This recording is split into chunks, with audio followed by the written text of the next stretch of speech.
अंदर ये इस बात का तहैया कर लें, इरादा कर लें, अहद कर लें कि हमने इस्तिग़फ़ार की वजह से अपने आप को जहन्नम से बचाना है। और इसका तरीक़ाकार क्या है? अस्तग़फ़िरुल्लाह अस्तग़फ़िरुल्लाह अस्तग़फ़िरुल्लाह अस्तग़फ़िरुल्लाह। चढ़ते चलते फिरते उठते बैठते जब आपका जी चाहे आप इसको कसरत के साथ पढ़ते रहें। अल्लाह पे यकीन करें, अल्लाह पे यकीन करें। ये तजर्बा आजमाया हुआ ये नुस्खा है। अल्लाह ऐसे ऐसे रास्ते बनाता है कि इंसान की अकल जो है ना वो ठंग रह जाती है। अल्लाह के हबीब अलैहिस्सलातु वस्सलाम का फरमान, मन साम रमज़ानन ईमानन व इहतिसाबन गुफ़िर लहू मा तक़द्दम मिन ज़ंबि। अल्लाह के हबीब ने फरमाया कि जिस शख्स ने रमज़ानुल मुबारक के महीने को पाया, रमज़ानुल मुबारक का महीना जनवरी फरवरी मार्च अप्रैल की तरह नहीं है। रमज़ानुल मुबारक का महीना ये बरकतों वाला महीना है, रहमतों वाला महीना है, इंसान के मसाइल को हल करने वाला महीना है। जो ये कहता है कि मैं परेशान हूं बीमारी की वजह से, मालो असबाब की वजह से, कारोबार की वजह से, उसके अंदर वुसअत और फरहत देने वाला ये महीना है। लेकिन हम इसे जून जुलाई की तरह गुजार देते हैं। नहीं मेरे मोहतरम भाइयों, दोस्तों, बुजुर्गों, इस महीने के अंदर कोई लम्हा, कोई मिनट, कोई सेकंड, कोई घंटा आपका ऐसा नहीं होना चाहिए कि जिसमें आप अल्लाह रब्बुल आलमीन की नाफरमानी की तरफ गामजन हो रहे हो। अल्लाह के नबी ने फरमाया कि मन साम रमज़ानन ईमानन व इहतिसाबन गुफ़िर लहू मा तक़द्दम मिन ज़ंबि। बोनस ही बोनस है यार कि जिस शख्स ने रमज़ानुल मुबारक के महीने को पाया और इस महीने के अंदर उसने रोजा रखा, गर्मी बहुत ज्यादा है, गर्मी को बर्दाश्त किया, प्यास की शिद्दत को बर्दाश्त किया, किस लिए? ताकि उसका रब उससे राजी हो जाए। यही है ना भाई, सिर्फ रब को राजी करने के लिए 38-40 सेंटीग्रेड की गर्मी बर्दाश्त की जा रही है, भूख बर्दाश्त की जा रही है, प्यास बर्दाश्त की जा रही है। अल्लाह के हबीब ने भी यही फरमाया कि जिसने रमजान के महीने को पाया और इस महीने के अंदर उसने रोजे रखे, इन तमाम चीजों को बर्दाश्त किया और अपने ईमान का मुहासिबा किया, अपने अमालों का मुहासिबा किया। अगर दुनिया के अंदर किसी के साथ आपकी नाराजगी है, चाहे वो आपका भाई हो, आपकी बहन हो, आपकी बीवी हो, आपका दोस्त हो, आपका वालिद हो, कोई भी हो, अगर नाचाकी है, नाराजगी है, अल्लाह की रजा के लिए उससे माफी मांगे। अगर आप ये समझते हैं कि आपकी गलती नहीं है, कोई बात नहीं, आपकी गलती नहीं है, लेकिन फिर भी आप अपने उस दोस्त को, भाई को, बहन को, बीवी को, बाप को आप राजी करें, आप पहल करें। और इस पहल के अंदर अल्लाह ने जो आपके लिए अजर रखा हुआ है वो इससे कई गुना ज्यादा है।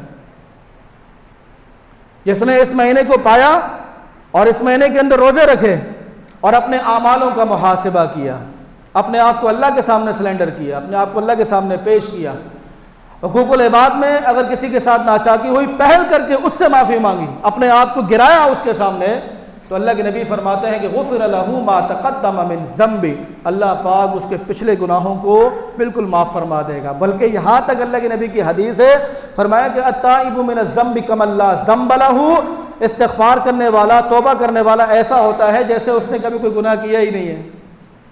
तो मौजें लग गई ना, किया ही नहीं, अभी पैदा हुआ है, अभी पैदा हुआ है भाई।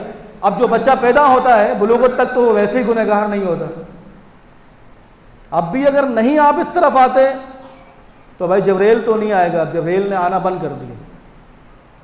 अगर आप ये सोचते हैं कि अब जबरील अमीन दोबारा आए, कोई नया नबी आके समझाए, ऐसा पॉसिबल नहीं।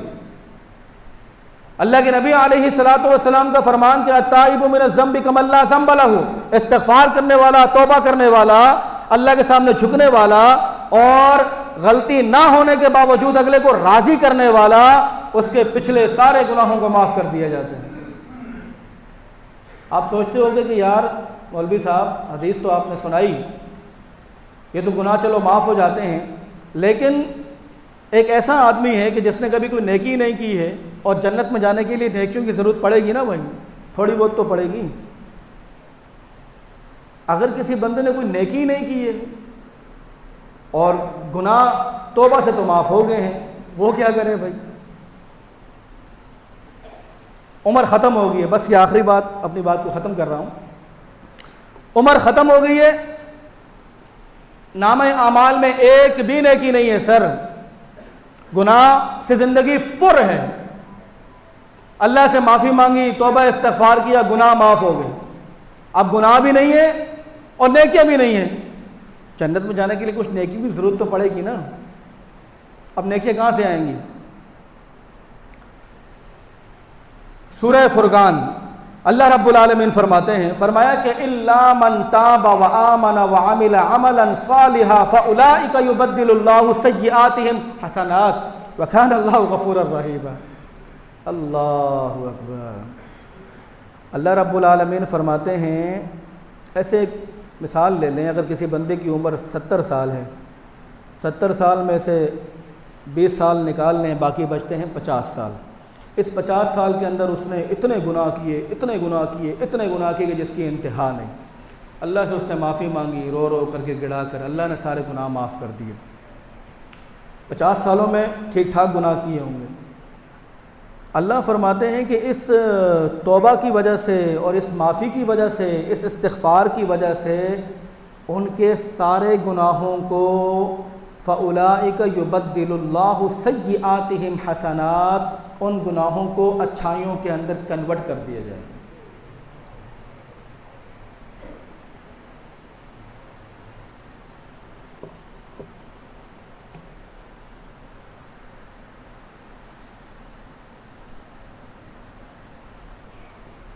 इससे ज़्यादा अगर कोई मुशफ़िक़, रहम दिल और रहम करने वाला अगर कोई है तो आप बताएं। अल्लाह रब्बुल आलमीन ख़ुद ये फरमा रहे हैं कि कुल या इबादियल्लज़ीना असरफ़ू अला अनफुसिहिम ला तक़नतू मिर रहमतिल्लाह इन्नल्लाह यग़फ़िरुज़्ज़ुनूब जमीआ। काबिल एहतराम दोस्तों, बुज़ुर्गों, भाइयों, ये ना सोचो कि हमने गुनाह किया है बस अब मस्जिद ही नहीं जाना है हमने।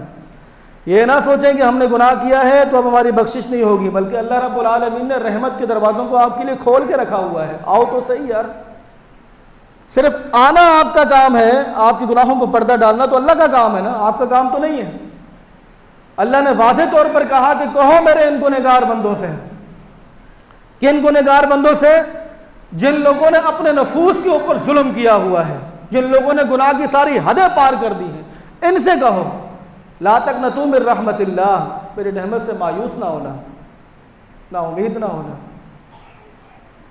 इन्नल्लाह यग़फ़िरुज़्ज़ुनूब जमीआ, निदामत के 2 आंसू मेरे सामने बहा देना, शर्मिंदगी का इजहार कर देना, अल्लाह तुम्हारे सारे गुनाहों को माफ़ कर देगा। इन्नल्लाह यग़फ़िरुज़्ज़ुनूब जमीआ, जमीआ का लफ्ज़ इस्तेमाल किया, यहाँ तक कि इसमें शिर्क की बात भी आ जाती है। अगर आप हयात हैं, आप जिंदा हैं, अल्लाह से माफ़ी मांगते हैं, अल्लाह पाक तमाम गुनाहों के साथ साथ जो शिर्क का जो अजीम गुनाह है, अल्लाह इसको भी माफ़ कर देगा।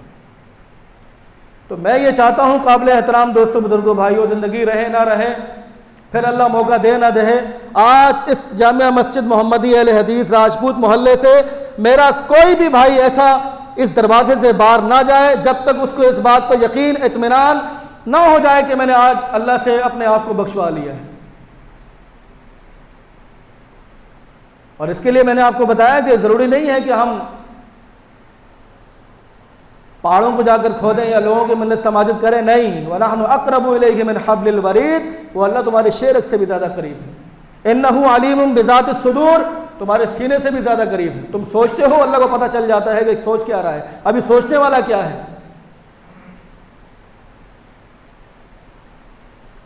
तो इसलिए काबिल एहतराम दोस्तों, बुजुर्गों, भाइयों, कोशिश करें कि इस महीने को ज़ाया ना करें। किसी भी फजूल काम के अंदर टाइम अपना